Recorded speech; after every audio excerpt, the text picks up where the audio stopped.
And that means they don't get their next job, they don't get their next job, they don't develop to their full potential, and that stays with young people for decades to come.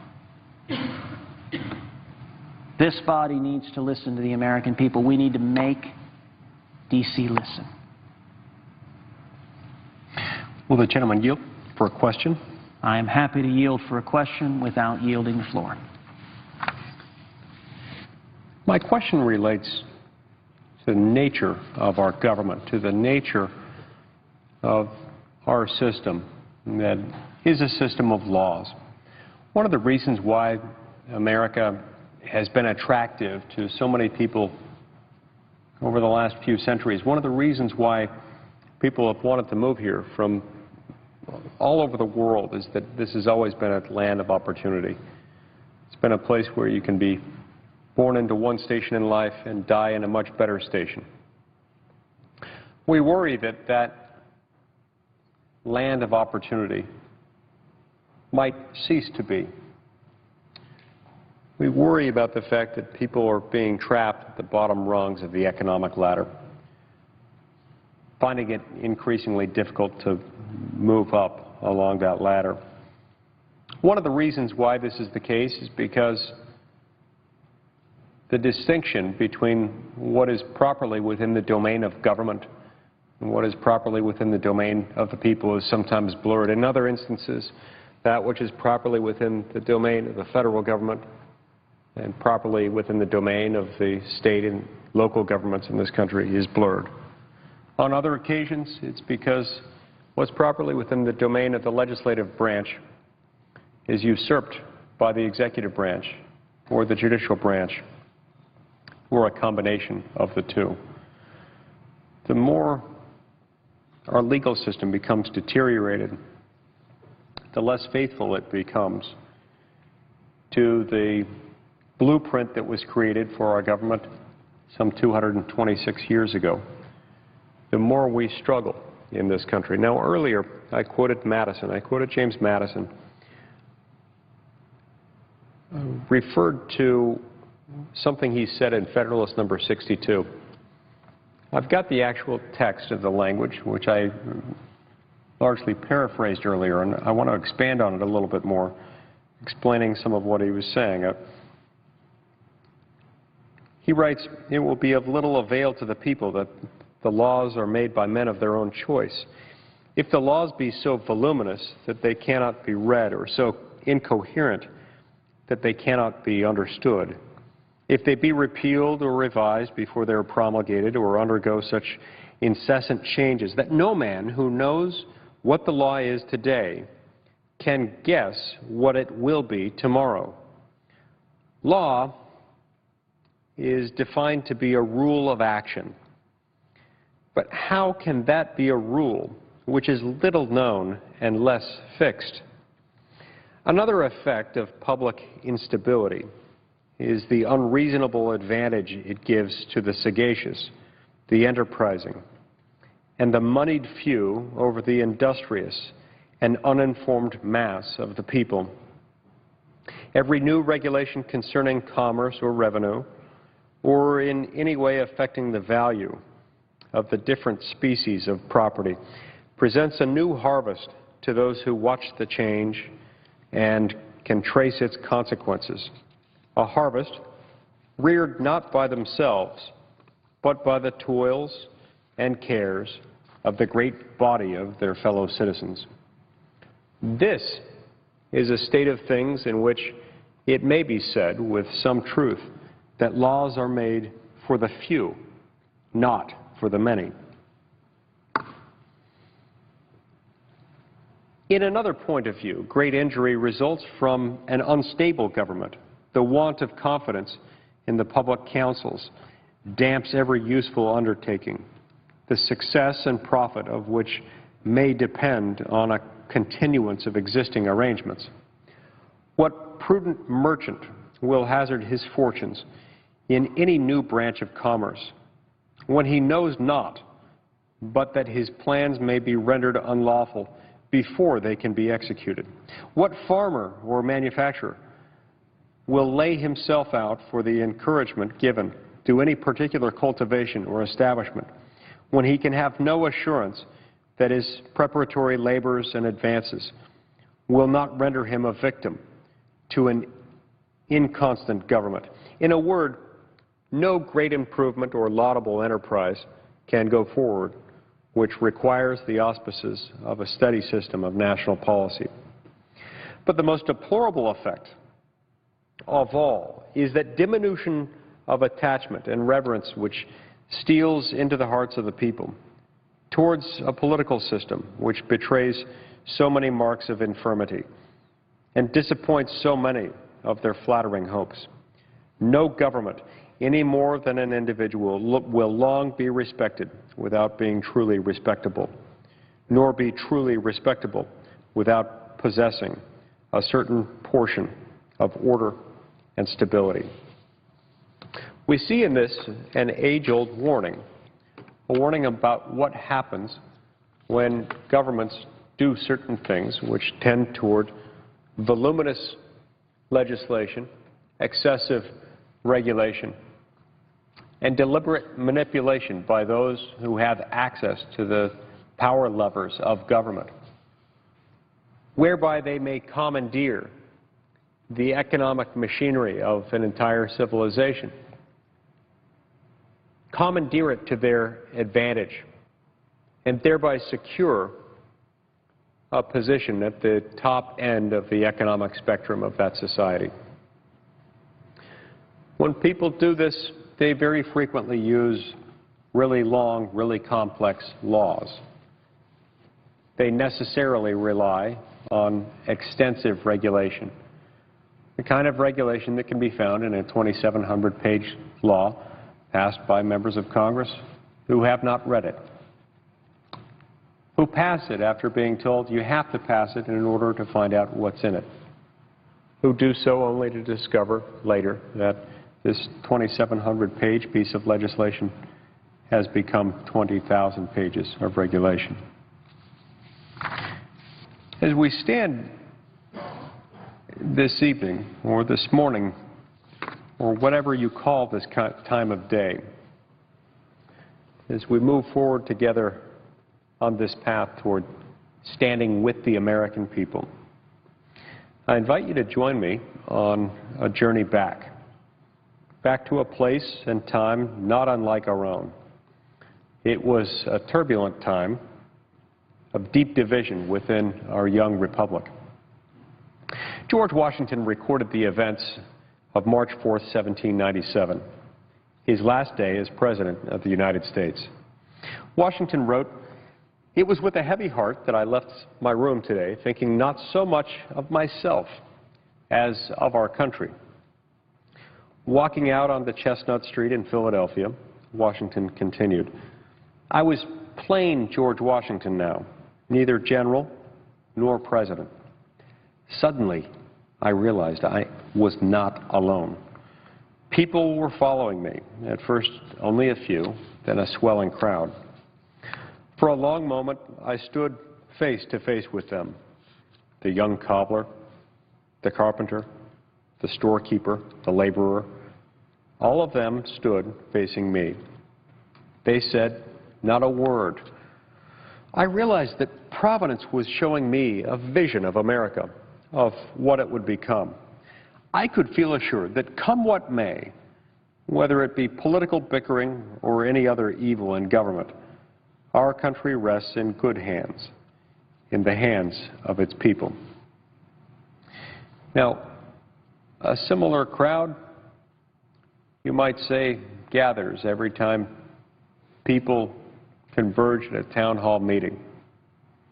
It's not necessarily a crowd consisting of carpenters, storekeepers, laborers, and cobblers.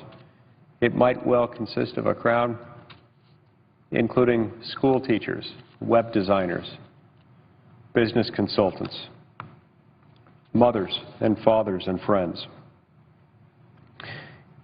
Every time I hold town hall meetings, as I look around the crowd and I see groups of people represented from those groups that I just described, I think about the fact that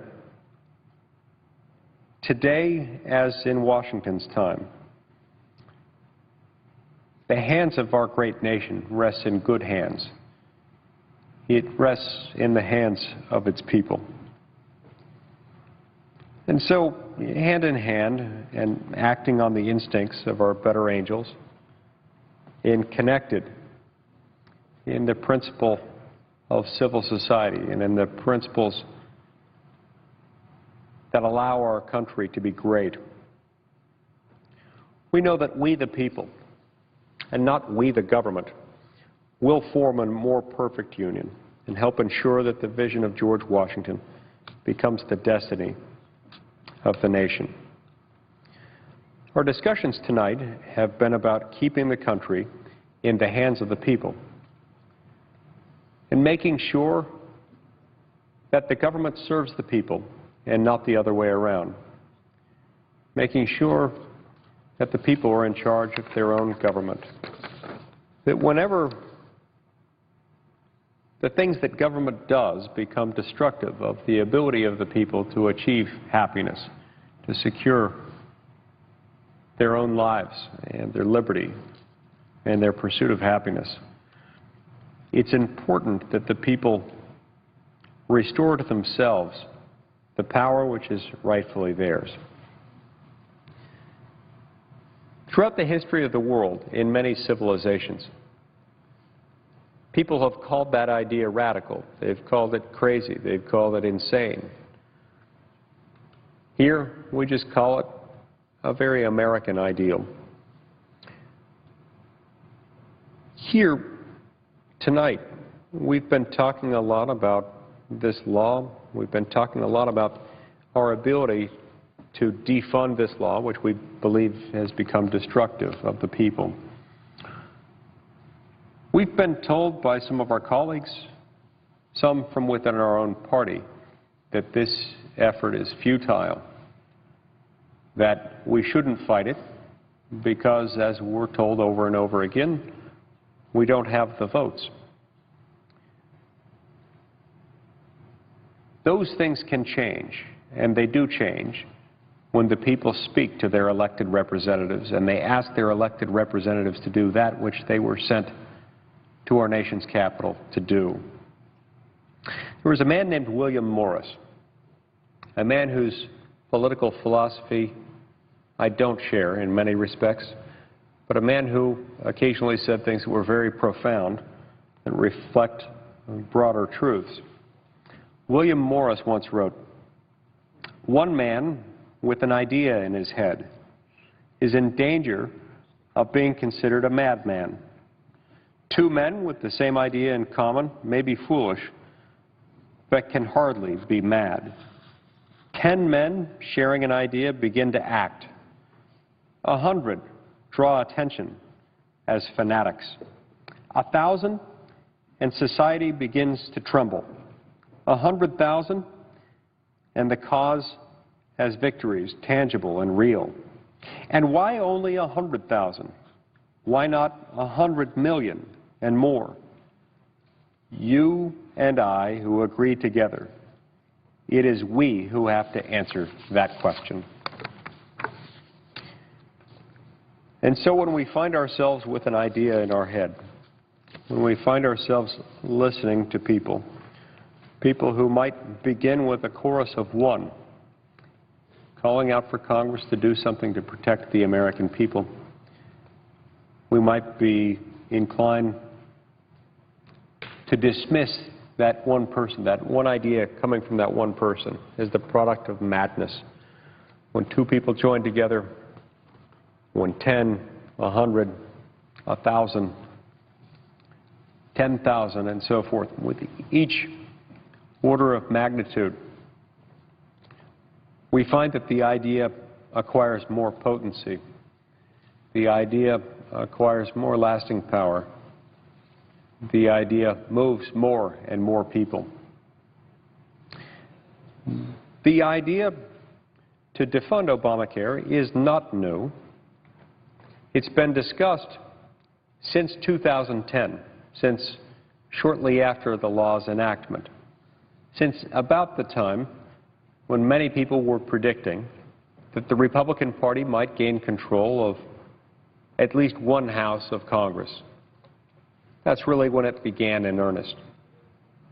We hoped, we expected that once the Republican majority took hold, once Republicans took control of the House of Representatives in January 2011, in the wake of the 2010 election cycle, that the defunding of Obamacare would be imminent. And in fact, as I recall, H.R. 1, the continuing resolution, as I recall, that was filed at the beginning of the last Congress,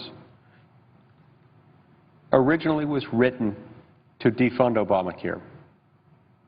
I'm not quite sure why that didn't move forward, but many expected that that would happen. It didn't happen.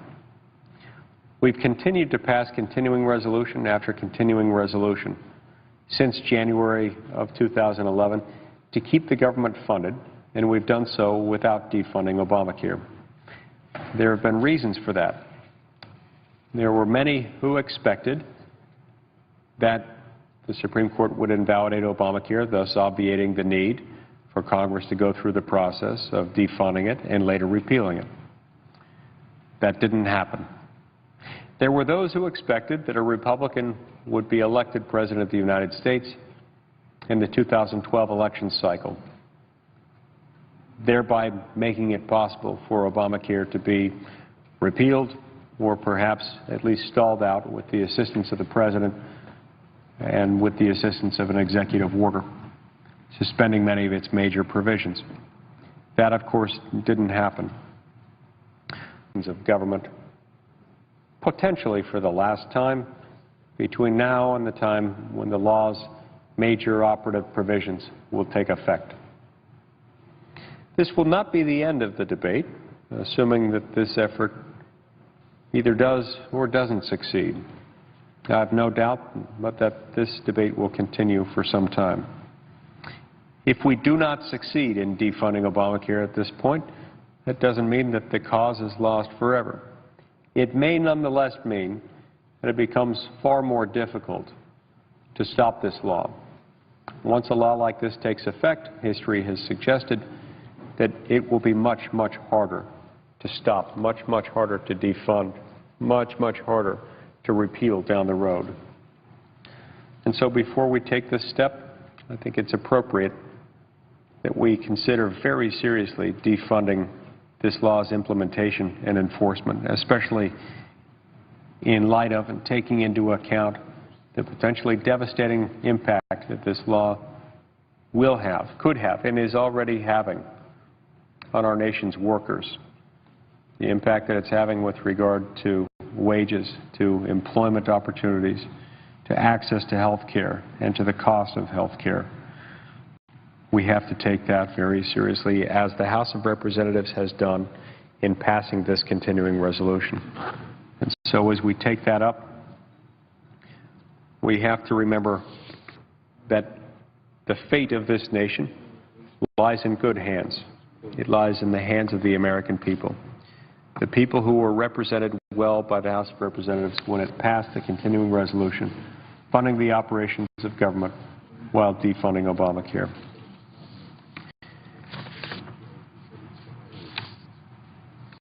And so, Senator Cruz, I ask you the question, what can we do as citizens, what can we do as senators to make sure that the hands of our government will indeed remain in good hands, in the hands of its people, rather than in the hands of a perpetual oligarchy, albeit an elected oligarchy, a bipartisan political establishment that might limit the freedom of the American people? I thank my friend from Utah for that very fine question. And the answer as to what we can do is do what we must as Americans, what we always have, which is take the responsibility on ourselves, on our shoulders, to step forward, to engage. Edmund Burke famously said, the only thing necessary for evil to prevail is for good men to do nothing. One of the tremendous aspects of the American character is Americans have never been willing to sit back and do nothing. Now, people all over this country are disillusioned. They're disillusioned because Washington doesn't listen to us. They're disillusioned because Democratic senators don't listen to the people and Republican senators don't listen to the people. I understand that disillusionment. I feel the same way everywhere I go in Texas. That sentiment is expressed everywhere. I don't think there's a state in the union where they don't feel that sense. But there are moments in time when we can change that. If you think back to earlier this year, to another filibuster that occurred on this Senate floor with our friend Senator Rand Paul when he was standing up to the administration's drone policy. Senator Paul began that filibuster, if I remember correctly, at 11:47 a.m. And when he started, virtually every senator in this chamber viewed what he was doing as an odd crusade. They didn't really support it. They didn't even understand it. What matters if the federal government can use a drone to target a U.S. citizen, to kill a U.S. citizen on U.S. soil? What matters that, thought most senators. And Senator Paul began a brave crusade. Now, I would note, during that filibuster, I was honored to stand side by side with my good friend Senator Lee, as we were the first two senators to stand in support of that and to battle the length of those 13 hours in defense of the Constitution.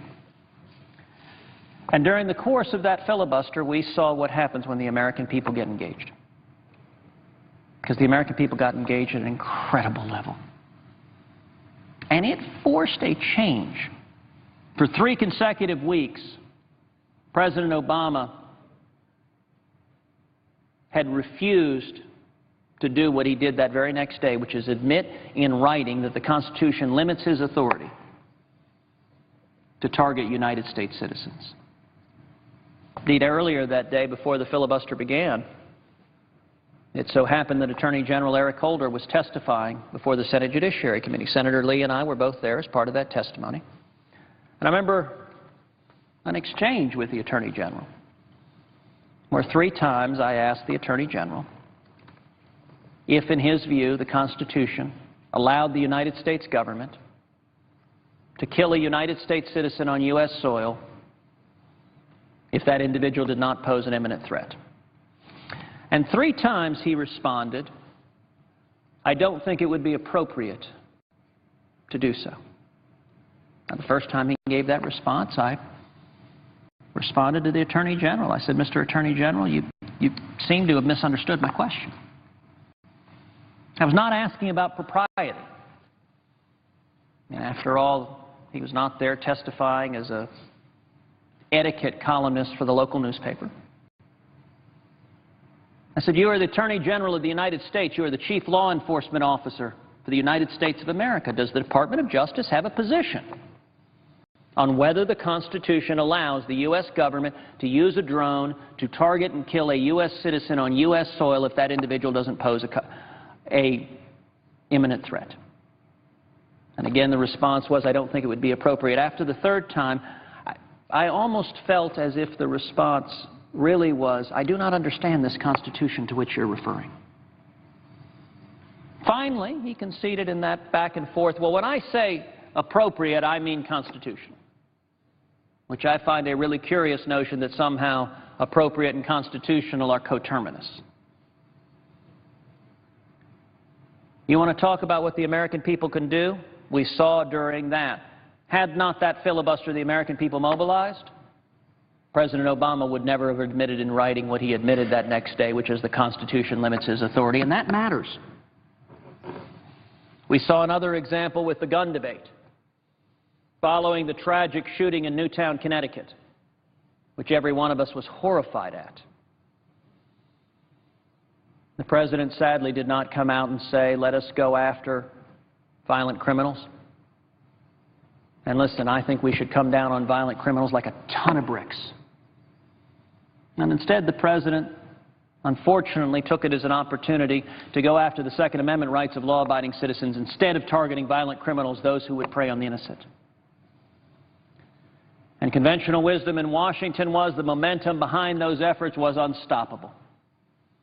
Indeed, all the talking heads, the same talking heads who during Rand's filibuster said, "This is foolish, this is a fool's errand, this can't work," the American people rose up and spoke, and that was proven wrong. During the gun debate, those same talking heads. You know, it's interesting. In the world of punditry, there are no consequences for being proven wrong. You just keep going back to making those same gosh darn predictions. And you know what? I mean, you can keep making the same prediction often enough, eventually it's going to prove right. The gun debate, all those same talking heads said, you can't stop it, this is unstoppable.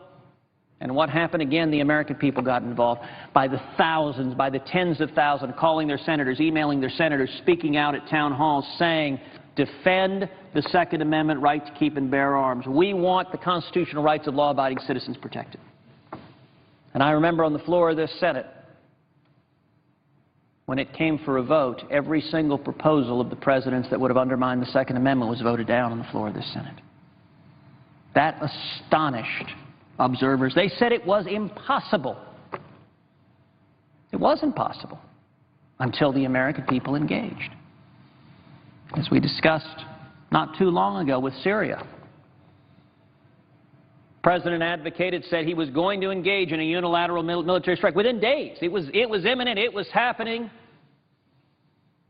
And there was bipartisan support from leadership of both houses of Congress. And all those same pundits, Mr. President, if you're noticing a pattern here, there is a pattern here. These same pundits over and over again say whatever President Obama says, that's inevitable, can't be stopped, nothing we can do about it, nothing to see here, move on. And first, the President quite rightly listened to bipartisan calls to submit that decision to the constitutional authority of Congress. And I was quick to praise him for doing so. And second, even more difficult, the President showed the wisdom, the prudence, to listen to the voice of the American people when the American people spoke out overwhelmingly and said, we don't want to be involved in a sectarian civil war in Syria, when we don't have a dog in the fight, when the rebels are in some significant way allied with al-Qaeda, al-Nusra, radical terrorists, when there's no national security interest in getting us in the middle of this, and it was overwhelming. And the entire ship of state turned on a dime. And what was inevitable stopped. And it stopped because of the American people. So the question my friend Senator Lee asked, what can the American people do? Do the same thing. But let me just tell you now, you got to do it 10 times louder. You got to do it in even greater volume. Because I'm sorry to say, members of this body are dug in at a level that they were not dug in on drones, at a level they were not dug in on guns, at a level that they were not dug in on Syria. The Democrats in this body, I'm sorry to say, have not yet shown the willingness to speak out like James Hoffa of the Teamsters has. Have not yet shown the willingness to speak out for their constituents and say, Obamacare is failing and it's not working. And the Republicans in this body, there are quite a few of them that are angry we're having this fight. They believe it is not worthy of the time of this institution. They find themselves offended that the American people would expect us not just to have a symbolic showboat on Obamacare, but actually to do something? Goodness gracious. This is Congress. We don't do something. Let's have another symbolic vote, and then we can put out a press release. About an hour ago, a member of my staff showed me that this discussion, even though virtually every senator has gone home and gone to sleep, that this discussion, this debate, is not just trending number one in the United States, but in one way, shape, or form is trending number one, number two, number three, and number four. I've never seen anything like that. Now, number two, I will confess, is Duck Dynasty. But I'm going to claim Duck Dynasty as part of it, since not too long ago I took the opportunity to read some words of wisdom from Duck Dynasty, and I suspect that's not entirely disconnected.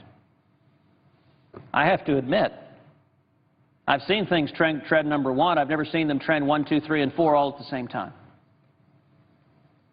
And, Mr. President, given that the Senate chamber has been largely empty for most of the night, it's self-evident that that kind of involvement from the American people is not a factor of personalities. It's not a factor of me or Mike or anyone else. And by the way, everyone that wants to distract from the subject of this debate will try to make it about personalities. If they can get the Washington Press Corps to write stories about personal slights, about back and forth, about civil war, my goodness, how many times have we seen the word civil war in the last week in the press?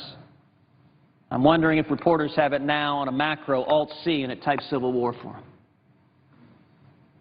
Who really cares? You know what? If you get out of Washington, D.C., I don't know anyone that cares. What Americans care about is they want jobs back. They want economic growth back. They want to get back to work. They want their health care not to be taken away because of Obamacare. And every effort to talk about anything else is all a deliberate effort to distract from the issue that matters. The reason this is tracking 1, 2, 3, and 4, trending, is because, for a moment at least, some in this body are listening to the American people. And I hope and believe and think that a great many Americans want to believe that more of us will do so. That more of us on the Republican side of the aisle and more of us on the Democratic side of the aisle will forget party, forget the battle, and actually listen to the people and fight to fix these problems. So the question Senator Lee asked is, what can the American people do?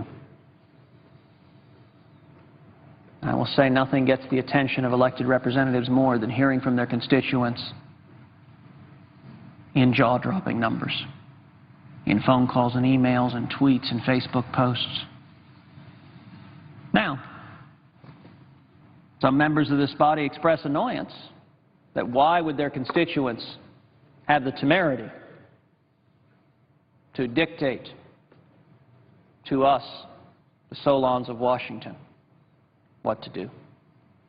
The answer is simple, because our constituents are our boss. We work for them. They have every right to dictate to us. Now, I will note, Mr. President, on a lighter note, my friend Congressman Louis Gohmert, who has been here all night, handed me something that was really quite nice. It is from the Daily News. It ran on Friday, November 4th, 1949. And it is entitled, Ode to the Welfare State. And it reads, Mr. Truman's St. Paul, Minnesota, Pie for Everybody speech last night reminded us, at the tail end of the recent session of Congress, Representative Clarence J. Brown, Republican from Ohio, jammed into the congressional record the following poem, describing its author only as a, quote, prominent Democrat from the state of Georgia. It is entitled Democratic Dialogue. Father, must I go to work? No, my lucky son. We're living now on Easy Street on dough from Washington. We've left it up to Uncle Sam, so don't get exercise. Nobody has to give a damn. We've all been subsidized. But if Sam treats us all so well and feeds us milk and honey, please, Daddy, tell me what the heck he's going to use for money. Don't worry, Bub, there's not a hitch in this here noble plan. He simply soaks the filthy rich and helps the common man. But, Father, won't there come a time when they've run out of cash? When we have left them not a dime? When things will go to smash? My faith in you is shrinking, son, you nosy little brat. You do too damn much thinking, son, to be a Democrat. That is from the Daily News, Friday, November 4th, 1949, apparently inserted into the congressional record by a member of Congress.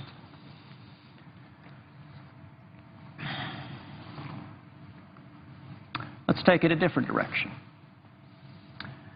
We talked about liberty. Liberty that is at stake here. I want to talk about that same principle because on one level, on the real, on the personal, on the hardworking American families, they're facing a loss of jobs. They're facing small businesses that are not growing. They're facing skyrocketing health insurance premiums. They're facing losing their health insurance. But on another level, we are facing an assault on liberty. Before we went through some of Ayn Rand's Atlas Shrugged, I want to go further back to 1850 to read some excerpts from a classic that I would commend to everyone to read, Frederick Bastiat's The Law. The law is a primer in free enterprise. Though expansion of government programs may be tempting, the designers often have selfish aims, and the program almost always thwarts the liberty and prosperity of the people. He warns of the dangers of programs and the way in which government programs deprive the people of their rights. So Bastiat observes, life is a gift from God.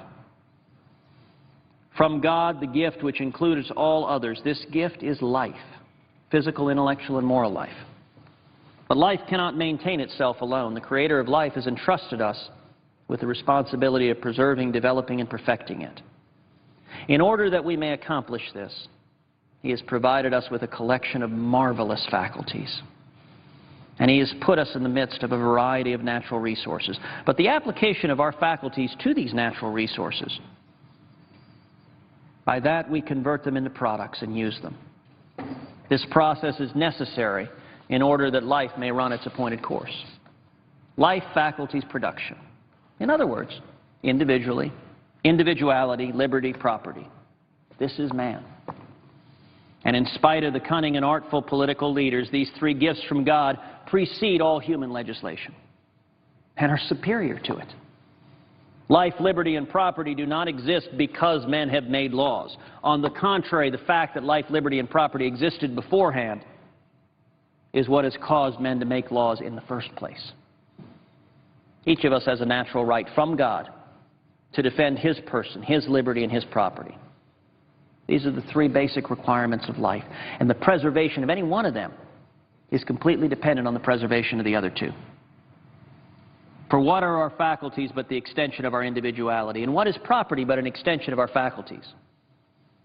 If every person has the right to defend, even by force, his person, his liberty, and his property, then it follows that a group of men have the right to organize and support a common force to protect these rights constantly. Thus, the principle of collective right, its reason for existing, its lawfulness, is based on individual right. And the common force that protects this collective right cannot logically have any other purpose or any other mission than that for which it acts as a substitute. Thus, since an individual cannot lawfully use force against the person, liberty, or property of another individual, then the common force for that same reason cannot lawfully be used to destroy the person, liberty, or property of individuals or groups. Property and plunder. Man can live and satisfy his wants only by ceaseless labor, by the ceaseless application of his faculties to natural resources. This process is the origin of property. But it is also true that a man may live and satisfy his wants by seizing and consuming the products of the labor of others. This process is the origin of plunder. Now, since man is naturally inclined to avoid pain, and since labor is pain in itself, it follows that men will resort to plunder whenever plunder is easier than work. History shows this quite clearly. And under these conditions, neither religion nor morality can stop it. When, then, does plunder stop? It stops when it becomes more painful and more dangerous than labor. It is evident then that the proper purpose of law is to use the power of the collective force to stop this fatal tendency to plunder instead of to work. all the measures of the law should protect property and punish plunder. But generally, the law is made by one man or class of men. And since law cannot operate without the sanction and support of a dominating force, this force must be entrusted to those who make the laws. That would be us. This fact, combined with the fatal tendency that exists in the heart of man to satisfy his wants with the least effort possible, explains the almost universal perversion of law. Thus, it's easy to understand how law, instead of checking injustice, becomes the invincible weapon of injustice. It is easy to understand why the law is used by the legislator to destroy in varying degrees among the rest of the people their personal independence by slavery, their liberty by oppression, and their property by plunder.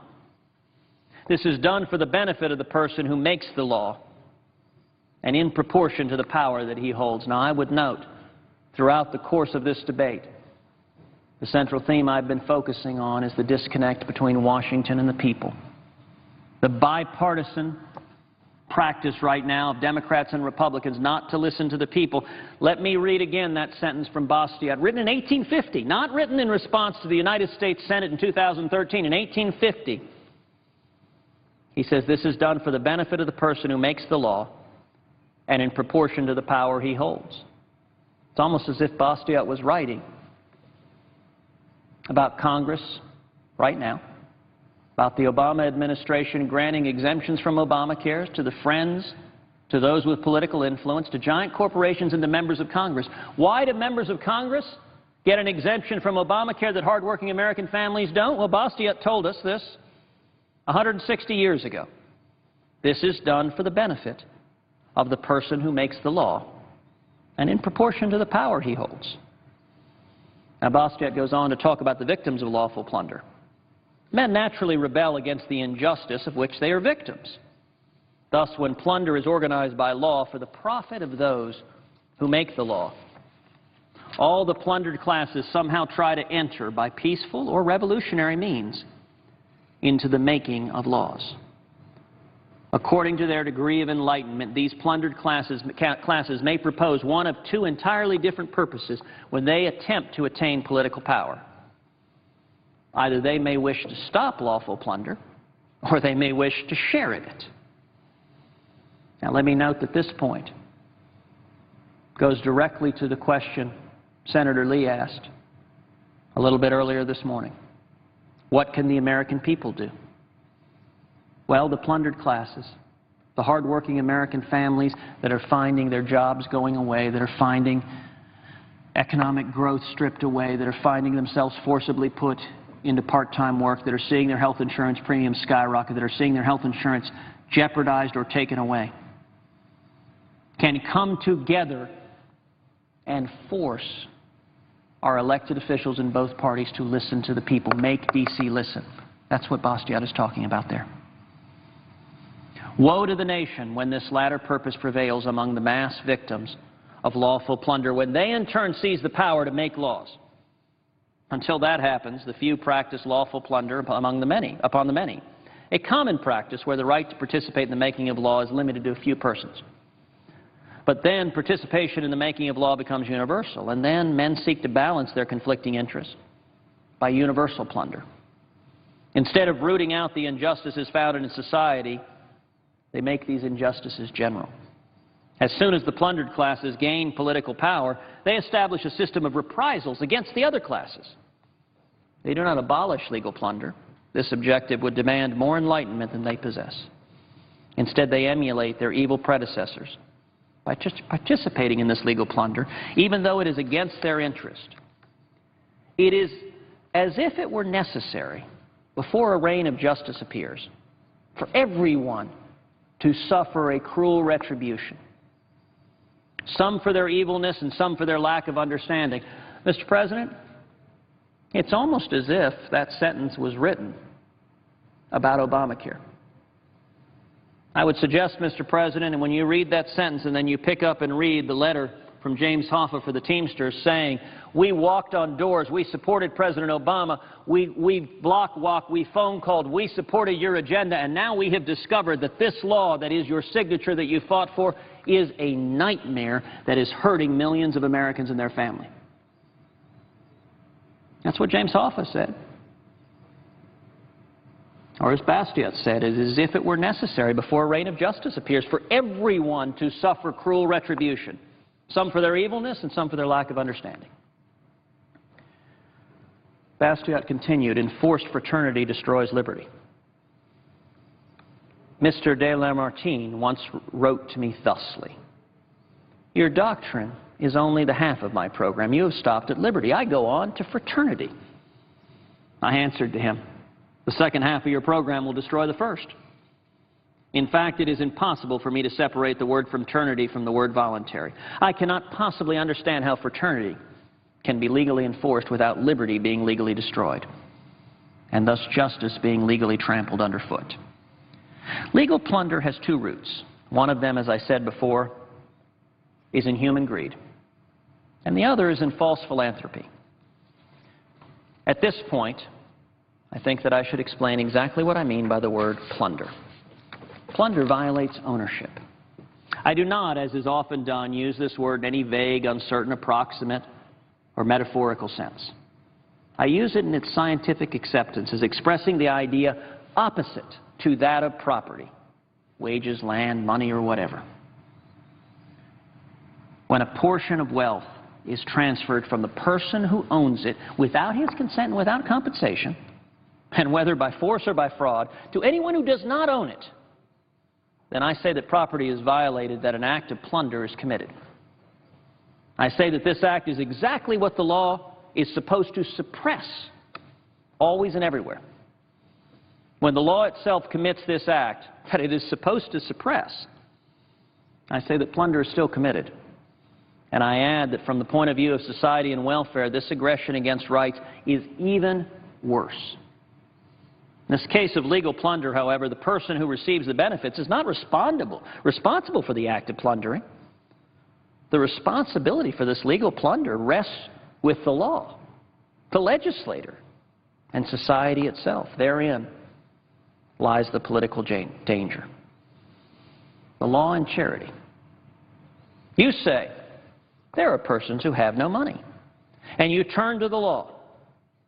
But the law is not a breast that fills itself with milk, nor are the lacteal veins of the law supplied with milk from a source outside the society. Nothing can enter the public treasury for the benefit of one citizen or one class unless another citizen or other classes have been forced to send it in. If every person draws from the treasury the amount that he has put in, it is true then that the law plunders nobody.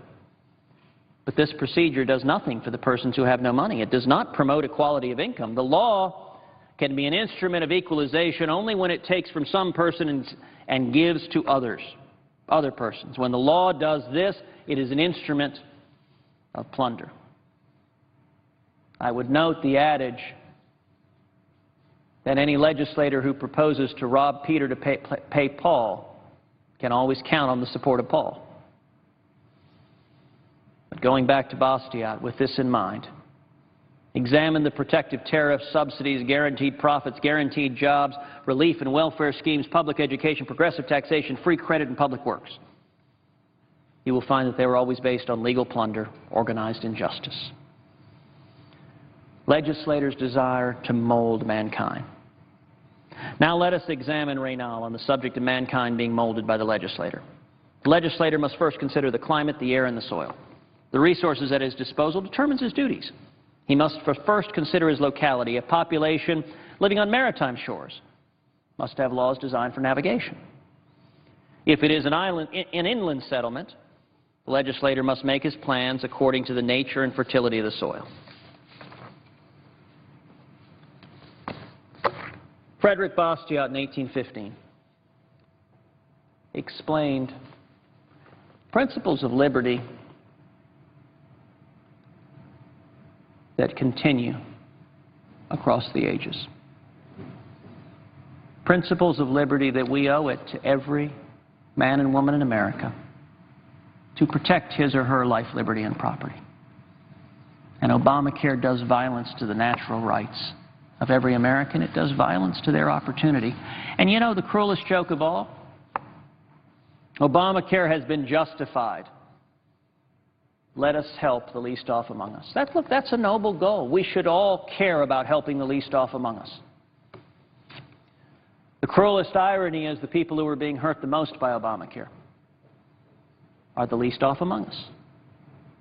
The rich, as the President frequently inveighs, the millionaires and billionaires, they're not hurt by Obamacare. They're doing just fine. In fact, they're doing better.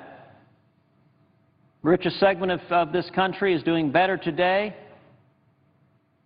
than they were when President Obama was elected.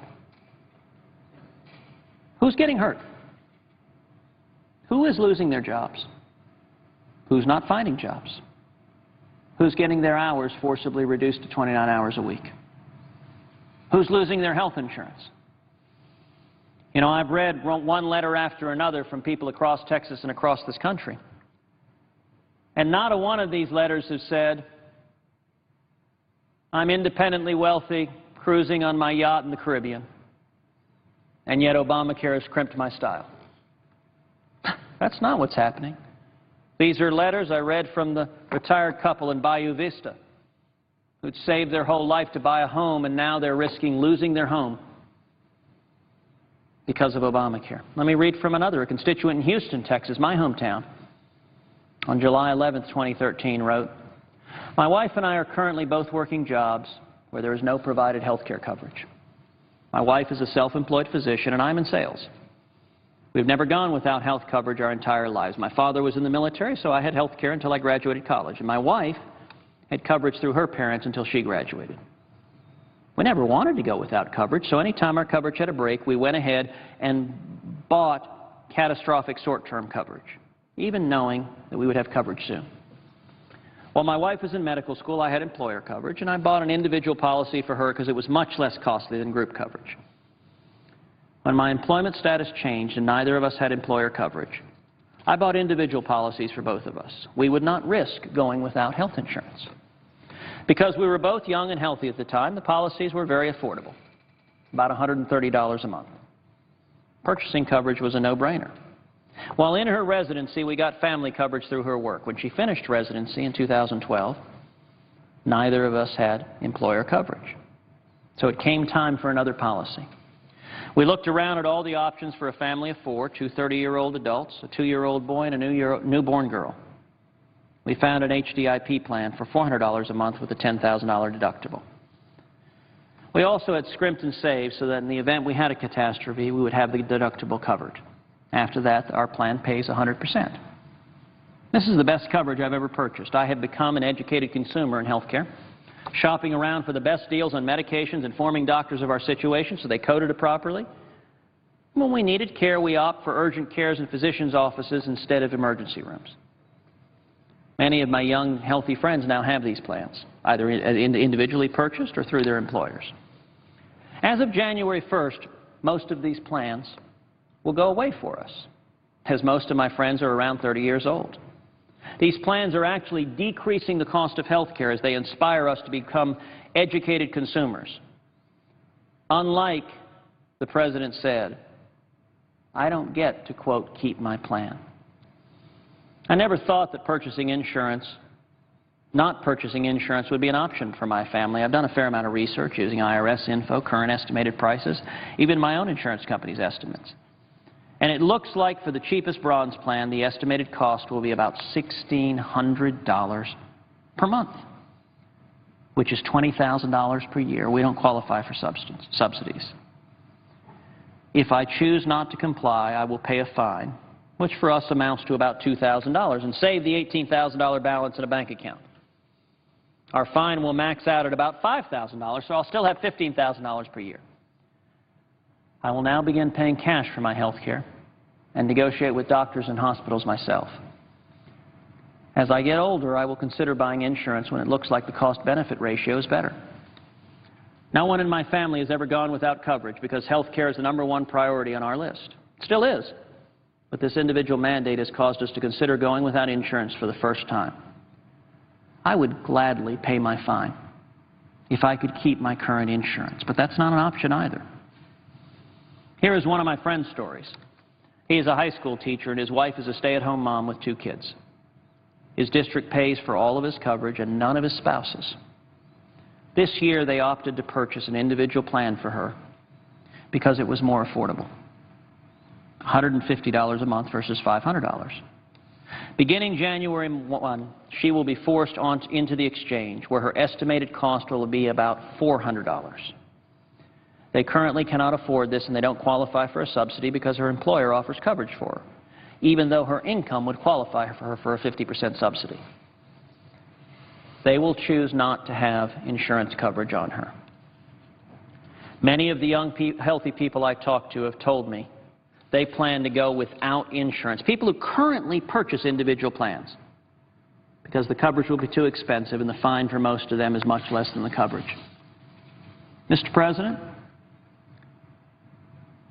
Obamacare was told to the American people, if you like your health coverage, you can keep it. We now know that promise was simply, objectively, 100% false. For Americans all over this country, the facts are otherwise. And it's incumbent on us, representing our constituents, to look to the reality of these facts. Look to young people. Mr. President, I don't think you could design a plan designed to harm young people more than Obamacare. It's more than a crying irony that some 70% of young people voted for the president. Now, I recognize that young people didn't necessarily understand the consequences of Obamacare and how it's impacting their future. It's one of the things I hope this debate will focus on. If you're a young person coming out of school, let's say you've got some student loans. Let's say you're hoping for a job for a future. If you can't get that first job, or if you're forced into part-time work, you're not going to gain the skills you need to get that second job, or the third job, or the fourth job, or to build a career, to get married, to provide for your family. We read earlier from the Wall Street Journal describing how economists now talk about young people as the, quote, lost generation.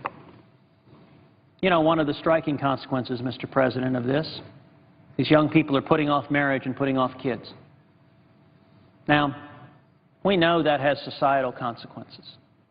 That has societal consequences that are altogether detrimental, and they're doing it not for matters of individual choice. They're doing it because the economy is so terrible for young people that they have no options. They have no options to provide for a spouse, to provide for kids. So they rationally choose not to begin those families until they can have a job sufficient to provide for their families. This thing isn't working. And every one of us, we owe it to our constituents to listen to the young people who are suffering, to listen to the single moms, to listen to the seniors, to listen to those with disabilities, to listen to African Americans, to listen to Hispanics who aren't getting jobs, who are getting forcibly put into part-time work, who are facing skyrocketing health insurance premiums, who are losing their health insurance. We can vote party loyalty. That's easy to do. It's the way Washington often works. We can vote and say, you know what, Congress is exempted. We have special rules that apply to us. It's not our problem. Yes, hurts hardworking Americans. But if there's one thing Washington knows how to do, it's ignore the plight of hardworking Americans. Or we can show a level of courage that has been rare in this town to step up and say we will risk retribution from our own parties. We will stand up and speak the truth. We will stand up and champion our constituents. Elected officials need to listen to the people. Mr. President, together we must make D.C. listen. Will the gentleman yield for a question? I am happy to yield for a question without yielding the floor. You know, Senator Cruz, as you were mentioning, the fact that it's time for the people to stand up for their own rights, and it's time for the people's elected representatives in Washington to stand up for them, reminds me of the fact that sometimes people do take this challenge, and sometimes they don't. Sometimes people will square their shoulders heading into a challenge, and other times people will simply engage in shoulder shrugging and ignore problems altogether. A few years ago, I was traveling through southern Utah with my family, and we went to a restaurant. It was a sort of a fast food restaurant that had a salad bar. For some strange reason, instead of ordering a cheeseburger, I ordered a salad. I don't know why, but I got the salad bar. I went through the salad bar with my plate, and I was getting all these horribly healthy foods on my plate, lettuce and vegetables. And then I saw at the end of the salad bar something that I didn't expect, a little bonus. There was a little tub of chocolate pudding, and I thought, this is fantastic. I can feel like I'm eating a healthy meal because I'm eating a salad, but I get chocolate pudding in my salad. So I put a bunch of that on my salad plate. I sat down a few minutes later, and of course, rather than eating the salad, I went right for the pudding. There's only one problem. The pudding was disgusting. It was spoiled rotten. It tasted like it had been left out overnight unrefrigerated for 3 nights in a row, which is not a good thing. So I immediately thought, I've got to find somebody who works here. I've got to tell someone that the pudding is bad so that, you know, they don't have to deal with any other customers eating rotten pudding. I found the nearest employee of the restaurant, and I said to her in a sort of hushed tone of voice, hey, the pudding is bad. You need to do something about it. You need to replace it. It's rancid, spoiled, rotten. Please do something about it. She looked at me with a sort of blank stare. She couldn't have been older than maybe 17 years old, and she just said, I'm not on salad, and then she walked away. My response to that was, you know, I'm not suggesting that you're on salad. I all of a sudden wondered whether I had stumbled across some rift among the employees of this particular fast food establishment. Maybe she didn't like the implication that she was one of the salad bar attendants. Maybe that was a bad thing. I don't know. All I know is it was kind of strange because she worked for the same employer that ran the salad bar. I would have thought she would have cared about that. Instead, she said, I'm not on salad, shrugged her shoulders, and walked away. I wonder if that's sometimes what we have too much of here in Washington. I'm not on salad. I'm not on Obamacare. I'm not on excessive regulation. I'm not on dealing with a law that's going to result in a lot of Americans losing their jobs, having their hours cut or their wages cut, or losing access to their health care benefits. Well, our problems are acute, and our problems are, in fact, chronic, and we've got to do more than shrug our shoulders. What we need right now is more shoulder squaring than shoulder shrugging. We've got to have people who will follow after the admonition of Ronald Reagan, who declared more than 30 years ago that it's morning in America again. And as it is now morning in Washington again, it's an appropriate time of day for us to bring this up. To paraphrase the words of Ronald Reagan as spoken in his speech to the Republican National Convention in July 1980, and to apply those same words today, let me just say as follows. Our problems are both acute and chronic. Yet all we hear from those in positions of leadership are the same tired proposals for more government tinkering, more meddling, and more control, all of which led us to this state in the first place. Can anyone look at the record of this administration and say, well done? Can anyone compare the state of our economy when this administration took office with where we are today and say, keep up the good work? Can anyone look at our reduced standing in the world today and say, let's have more of this? We must have the clarity of vision to see the difference between what is essential and what is merely desirable. and then the courage to use this insight to bring our government back under control and make it acceptable to the people. It's long been said that freedom is the condition in which the government fears the people, and tyranny is the condition in which the people fear the government. Throughout the duration of our history as a republic, we have enjoyed liberty, we've enjoyed freedom, and we've had a notable absence of tyranny. Sure, there have been excesses from time to time. We've kept those under control because at the hands of the government, the government has always been in good hands, in the hands of its people. When the people weigh in from time to time and decide that they've had too much of something, it ends up having a benefit for everyone. Everyone benefits when the people speak and are heard. Everyone benefits when the people's elected representatives are willing to square their shoulders and stand up to a challenge, rather than shrug their shoulders and walk away saying, as it were, I'm not on salad. Today, we are all on Obamacare. We are all on it in the sense that we can't walk away from it. We're all on it in the sense that we have no choice but to confront the many challenges that it presents to our people. There is not widespread agreement as to what we can or should or must or might do. In the absence of consensus on this and understanding the widespread disruption to our economy that this will create once it's fully implemented, some have suggested that a good compromise position might be to delay its impact, and the best way to fully delay it is to defund it. Defund it for at least a year. The President himself has acknowledged that the law is not ready to be implemented as written. The American people are reluctant to confront the many economic challenges that this law presents. It's therefore appropriate that we do this, and it's appropriate that the House of Representatives passed a continuing resolution to keep government funded while defunding Obamacare.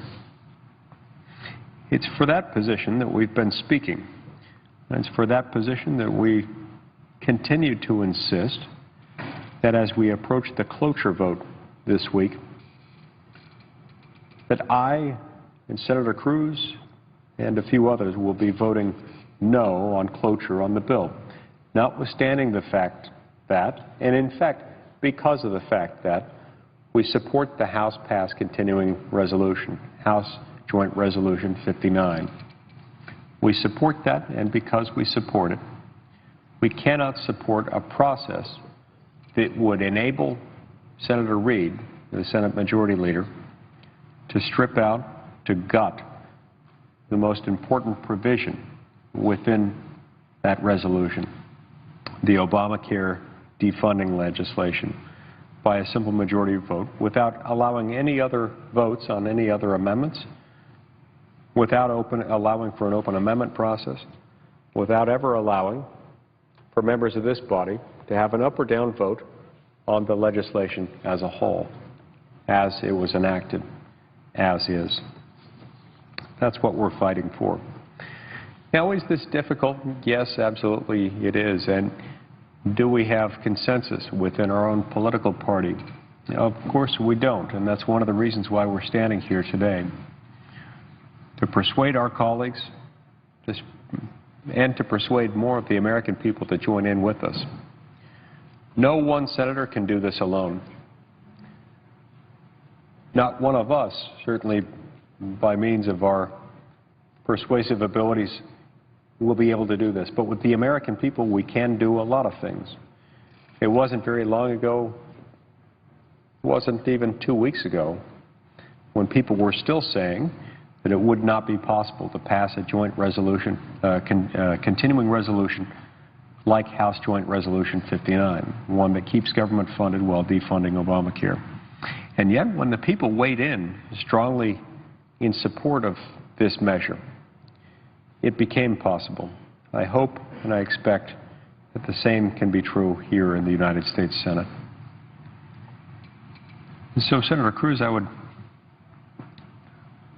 I ask you, what's the best way that the American people, in confronting this challenge and others like it, but in particular this challenge, confronting Obamacare, how best can they square their shoulders and avoid kind of shoulder shrugging that has resulted in